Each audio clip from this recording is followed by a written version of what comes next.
Ahmedabad Vadodara express highway પર ટેન્કરને નડ્યું અકસ્માત 5 kilometre સુધી ધુમાડાના ગોટે ગોટા વિઝિબિલિટીમાં થયો ઘટાડો ફાયરની ટીમ ઘટના સ્થળે જવા રવાના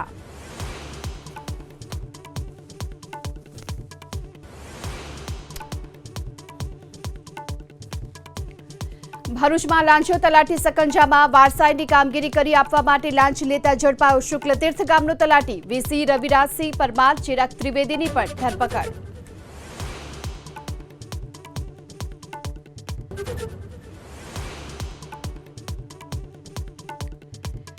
राज्य सरकार टेकाना भावे कपासनी करशे खरीदी 15 मार्च सुधी खेडूतो करावी शकशे नोंधणी भारत सरकारे कपास माटे 7471 टेकानो भाव कर्यो छे जाहेर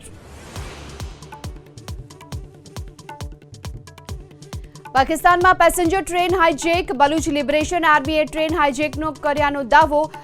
लोकोने बनाव्या बंधक 6 सैनिकोने पण ठार कर्याना अहेवाल